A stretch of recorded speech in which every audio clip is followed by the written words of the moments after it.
താരപ്പകിട്ടിലേക്ക് സ്വാഗതം. മലയാളികളുടെ പ്രിയപ്പെട്ട സിംഗർ, എൻ്റെ പ്രിയപ്പെട്ട അനിയത്തിക്കുട്ടി ശ്വേതയാണ് ഇന്ന് നമ്മളോടൊപ്പം.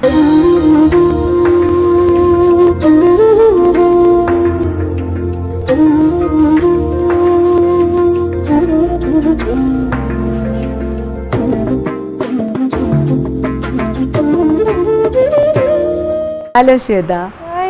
ചേച്ചി, ഇത്ര കാലമായി നമ്മളിങ്ങനെ പ്ലാൻ ചെയ്യുന്നു.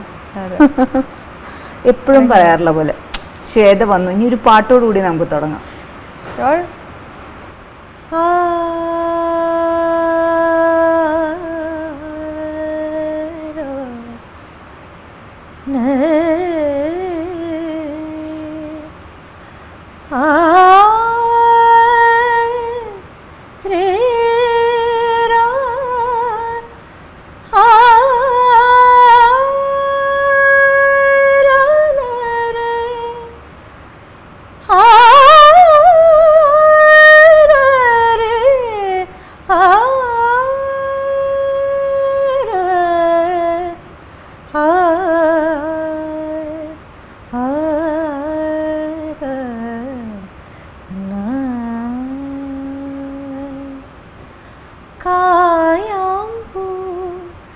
നിറമായി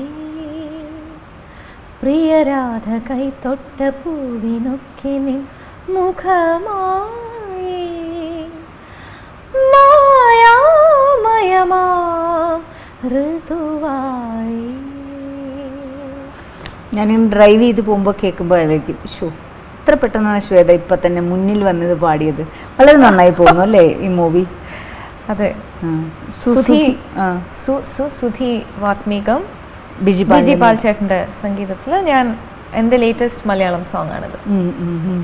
ശരിക്കും പറഞ്ഞിട്ടുണ്ടെങ്കിൽ പാട്ടുകാരുടെ ഒരു വലിയ ഭാഗ്യമായിരിക്കും ഓഡിയൻസ് ഡ്രൈവ് ചെയ്തുമ്പോൾ FM ആയാലും TV ആയാലും ഇപ്പം ഒരു പാട്ടിൻ്റെ ലോകമാണ്. അപ്പം ഒരിക്കലും പാട്ടുകാരെ ആർക്കും മിസ് ചെയ്യില്ല. പക്ഷേ എന്നാൽ വോയിസ് ഒരുപാട് കേൾക്കുമ്പോൾ നമുക്ക് ആരുടെയാണെന്ന് പെട്ടെന്ന് മനസ്സിലാവില്ല. ഗോൾഡൻ ഇറയൊക്കെ ആയിരുന്ന സമയത്ത് അങ്ങനെയല്ല, ഓരോ പാട്ടും നമുക്ക് പ്രത്യേകിച്ചും ഇങ്ങനെ ഐഡൻറ്റിറ്റിയാണ്. ശ്വേതയുടെ കുട്ടിക്കാലത്തൊക്കെ കേട്ട പാട്ടുകൾ ഓർമ്മ നിൽക്കുന്നതായിരിക്കും. കേട്ട പാട്ടുകൾ മോസ്റ്റ്ലി റെട്രോ, മലയാളം, തമിഴ്, ഹിന്ദി. അമ്മയും അച്ഛനും ഒക്കെ വീട്ടിൽ പ്ലേ ചെയ്തിരുന്നത് ഈ ഓൾഡ് സോങ്സ് ആയിരുന്നു. സോ മോസ്റ്റ്ലി കേട്ടേക്കുന്ന സുശീലമ്മ, ജാനകിയമ്മ, വാണിയമ്മ, സോ ഇവരുടെയൊക്കെ പാട്ടുകളാണ്. പിന്നെ ഓഫ്കോഴ്സ് ലതാജി, ആശാജി. സോ അമ്മ ഇങ്ങനെ ഇരുന്ന് പഠിക്കുമ്പോഴും ഞാൻ കേട്ടോണ്ടിരിക്കുക. അല്ല, അമ്മ ഇത്രയും വലിയൊരു സിംഗറാണ്. അപ്പോൾ കുട്ടിക്കാലത്ത് എങ്ങനെയാണ് ശ്വേതയ്ക്ക് ആ ഓർമ്മ എന്ന് പറയുന്നത്?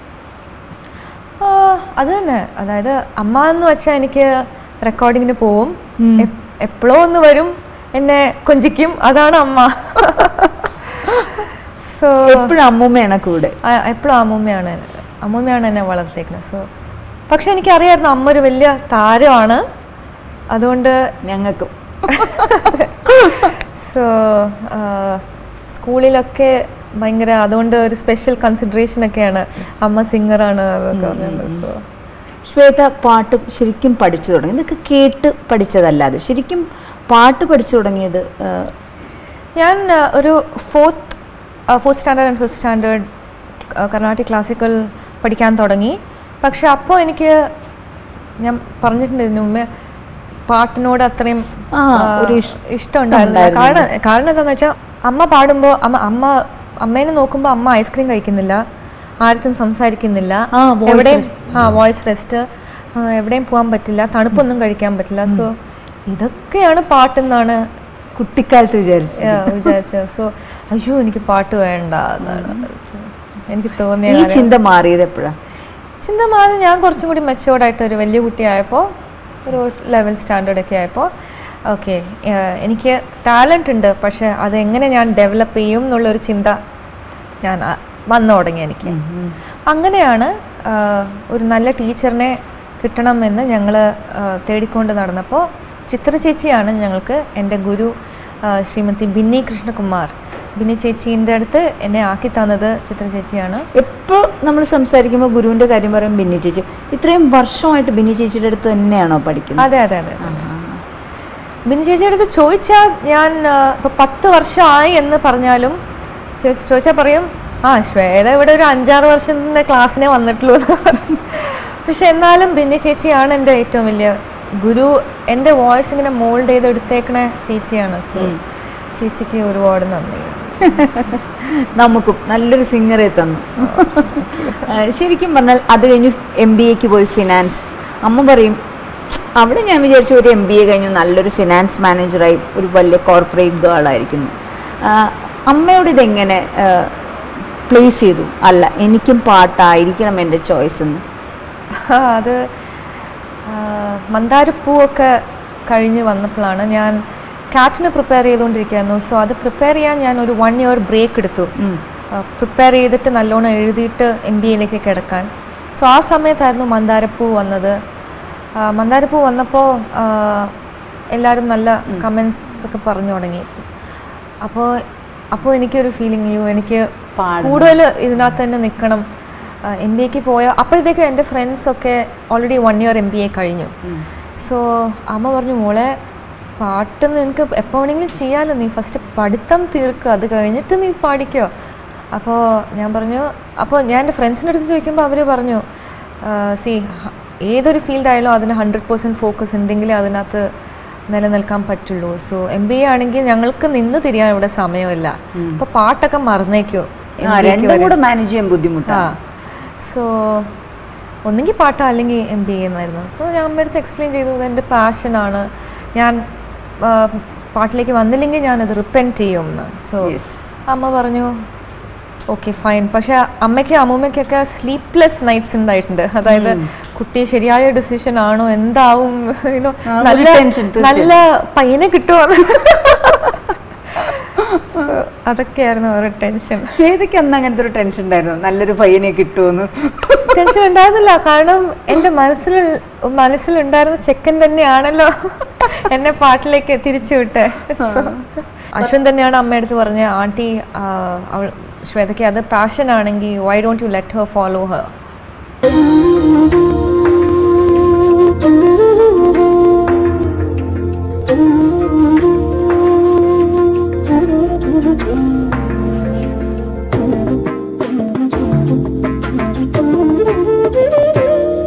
ഒരു കരിയർ പക്ഷേ നമ്മൾ ബിൽഡ് ചെയ്യുമ്പോൾ അല്ലെങ്കിൽ ചെല്ലുമ്പോൾ നമുക്കൊരു ടെൻഷൻ ഉണ്ടാവും. Okay is A safe place, അതോ എനിക്കിനി അങ്ങനത്തെ ഒരു ടെൻഷൻ ഉണ്ടായിരുന്നു ശ്വേതയ്ക്ക് ഇനിഷ്യൽ സ്റ്റേജിൽ?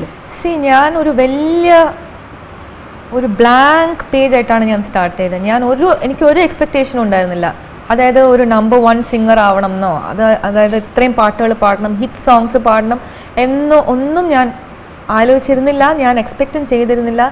എനിക്ക് മ്യൂസിക്കിൽ ഉണ്ടാവണം, അതായത് നല്ല പാട്ടുകൾ പാടാൻ കഴിയണം, എനിക്ക് എപ്പോഴും പ്രാക്ടീസ് ചെയ്യാൻ കഴിയണം, നല്ല സംഗീതം പഠിക്കാൻ കഴിയണം, എത്രത്തോളം എനിക്ക് എന്തൊക്കെ പഠിക്കാൻ പറ്റുമോ അതൊക്കെ പഠിക്കാൻ കഴിയണം. അതുകൊണ്ട് എനിക്ക് എൻ്റെ ഫുൾ ടൈം മ്യൂസിക്കിലായിരിക്കണം എന്നുള്ള ഒരേ ഒരു ആഗ്രഹമേ ഉണ്ടായിരുന്നുള്ളൂ. സോ അത് കാരണം ഒരു ടെൻഷനും ഉണ്ടായിരുന്നില്ല.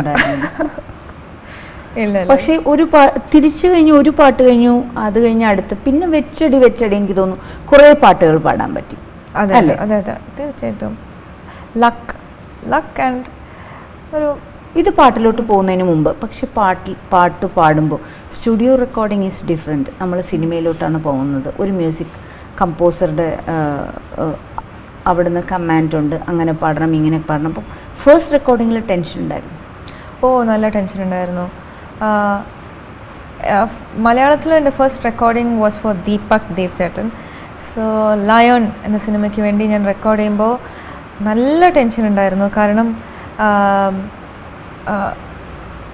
എന്തോ എനിക്ക് ആ പാട്ട് ഓക്കെ ആവണം എന്നുള്ളൊരു പ്രാർത്ഥന ഉണ്ടായിരുന്നു. അത് ട്രാക്ക് പാടിപ്പിച്ചിട്ട് പിന്നെ ഓക്കെ ആണെങ്കിൽ ഓക്കെ എന്നുള്ള ഒരു രീതിയിലാണ് നമ്മൾ പോയത്.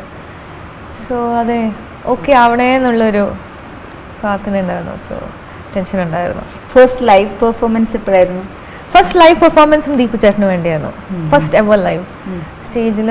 സോ അത് കൊച്ചിയിൽ വെച്ച് സുന്ദരി ഒന്ന് പറയൂ. സോ ആ പാട്ടാണ്. കടൽ പോലെ ആൾക്കാർ, നിറയെ തല, നല്ല നല്ല. അതെ, നമ്മൾ സ്റ്റേജിൽ നിന്ന് നോക്കുമ്പോൾ തലകൾ മാത്രമേ നമുക്ക് കാണാൻ പറ്റുള്ളൂ. അപ്പോൾ ആദ്യത്തെ ചെറുതായിട്ടൊന്ന് ഒരു ടെൻഷൻ ഉണ്ടായിരുന്നു. ബട്ട് എങ്ങനെ ഉണ്ടായിരുന്നു പാടിക്കഴിഞ്ഞപ്പോൾ ഉള്ള ഫീഡ്ബാക്ക്? നല്ല ഫീഡ്ബാക്ക് ആയിരുന്നു. എപ്പോഴെങ്കിലും സ്റ്റേജ് പെർഫോമൻസിനിടയ്ക്ക് വരികളൊക്കെ മറന്നുപോകും ശ്വേത? ഓ പിന്നെന്താ, കുറേ പ്രാവശ്യം അങ്ങനെ നടക്കും. അപ്പോൾ ആൾക്കാരത് തിരിച്ചറിയും തോന്നുന്നു. പക്ഷെ നമ്മൾ ആ ഫ്ലോയിൽ പോകുമ്പോൾ, കാരണം നമ്മൾ നോക്കാതെ പാടുമ്പോൾ തെറ്റിപ്പോയാൽ അങ്ങനെ ആരും ഒന്നും പറഞ്ഞിട്ടില്ല ഇതൊരിക്കൽ. അങ്ങനെ അങ്ങനെ ഒരു ഓർമ്മയുള്ള എന്തെങ്കിലും ഒരു എപ്പോഴെങ്കിലും അങ്ങനെ ഒരു എക്സ്പീരിയൻസ് ഉണ്ടായിരുന്നു? ഇല്ല, അങ്ങനെ ഒരു വലിയൊരു തെറ്റായിട്ട് നടന്ന ഒരു ഇൻസിഡൻറ്റ് ഉണ്ടായിട്ടില്ല ഇതുവരെയ്ക്കും.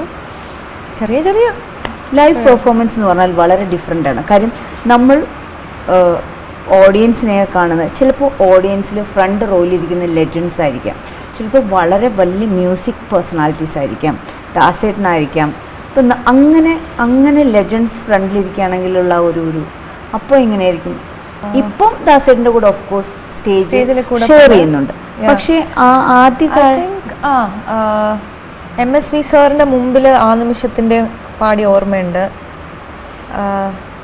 പിന്നെ ജാനകി അമ്മയുടെയും സുശീല അമ്മയുടെയും മുമ്പിൽ ആ നിമിഷത്തിൻ്റെ പാടി, പിന്നെ സന്ധ്യയെ പാടി, ജാനകി അമ്മ സ്റ്റേജിൽ വന്ന് കെട്ടിപ്പിടിക്കുന്ന ആ ഒരു ഓർമ്മയുണ്ട്. പിന്നെ അങ്ങനെ ഇമ്പോർട്ടൻറ്റ് പേഴ്സണാലിറ്റീസിൻ്റെ മുമ്പിൽ പാടിയിട്ടുണ്ട് ഒരുപാട്. I like it. എനിക്കത് കൂടുതലൊരു ഊർജമായിട്ട് കമൽഹാസൻ ഉണ്ടല്ലോ റോക്കറ്റ് എന്നുള്ളൊരു. സോ ഇപ്പോഴും ഇൻഫാക്ട് ധനുഷ് ജി എന്നെ ആദ്യം ലൈവായിട്ട് കാണുന്നത് ഒബ്വിയസ്ലി സ്റ്റേജ് പെർഫോമൻസിലാണ്. സോ അപ്പോൾ ധനുഷ് ജി ഇപ്പോഴും പറയണത് ആ ഒരു പെർഫോമൻസ് ആണ് ശ്വേത ഒരു നല്ല സിംഗറാണെന്ന് എനിക്ക് മനസ്സിലായത്. So thanks to live performances. അതാണ് നമുക്ക് അപ്പം തന്നെ ഫീഡ്ബാക്ക് കിട്ടും. ആ ഒരു എനർജീസ് ഡിഫറെൻ്റ്. ഒരുപാട് ട്രാവൽ ചെയ്യേണ്ടി വരും പ്രോഗ്രാം. ഏറ്റവും മെമ്മറബിൾ ആയിട്ടുള്ളൊരു ട്രാവൽ എന്ന് പറഞ്ഞാൽ എവിടെയാണ് ഇപ്പോൾ ഈ പെർഫോമൻസിന് വേണ്ടി? ഇപ്പോൾ റീസെൻ്റായിട്ട് നോക്കുകയാണെങ്കിൽ എൻ്റെ band Bennett and the band നമ്മളായിട്ട് പോകുന്ന കോൺസേർട്സ് വളരെ ഒരു ഡിഫറെൻറ്റ് എക്സ്പീരിയൻസ് ആയിട്ടാണ് തോന്നുന്നത്. നമ്മൾ ഒറ്റ ഒരു ടീമായിട്ട് നിൽക്കുന്ന പോലെ. ആരൊക്കെ ഉണ്ട് ആ ബാൻഡിൽ? Of course Bennet Roland, composer, guitarist, എല്ലാവർക്കും അറിയാം ബെനറ്റ് ചേട്ടനെ പറ്റി. So he's a leader of the band. And we have Nikhil, flautist. പിന്നെ റോയ് ചേട്ടൻ വളരെ സീനിയർ സീസൺഡ് മ്യൂസിഷ്യനാണ് കീബോർഡിൽ. തനു ചേട്ടൻ, Arun on the drums. So ഇതാണ് കോർ ബാൻഡ്. ആൻഡ് നമ്മളെല്ലാവരും വളരെ എൻജോയ് ചെയ്താണ് എപ്പോഴും മ്യൂസിക്കൽ ഡിസ്കഷൻസ്. ഈ മ്യൂസിക്കൽ ഡിസ്കഷൻ ഈ പ്രോഗ്രാം ചെയ്യുന്നതിന് മുമ്പ് എത്രത്തോളം പ്രാക്ടീസ്, എവിടെ വെച്ചായിരിക്കും റിഹേഴ്സൽ?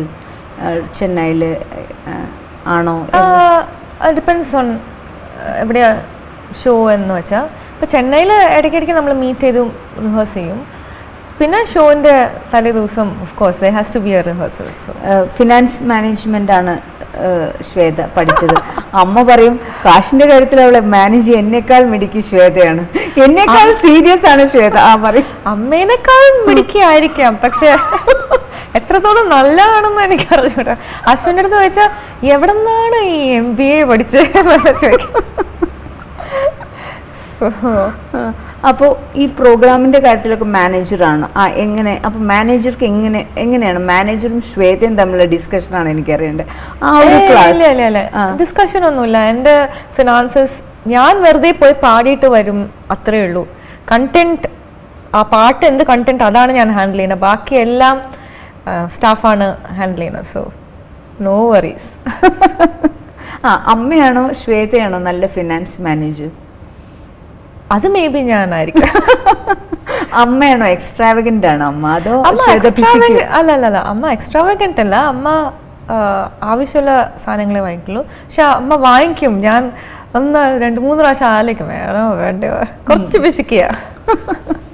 ഒറ്റ മോളാണ്. എവിടെ നിന്നാണ് ഈ പിശുക്ക് പഠിച്ചത്? ഞാൻ ഒറ്റ മോൾക്കൊരു താരം അമ്മ, ഇഷ്ടമുള്ളതൊക്കെ വാങ്ങിച്ചു കൊടുക്കും. അങ്ങനെ നമ്മൾ വളരെ ഒരു സിമ്പിൾ ലൈഫായിരുന്നു.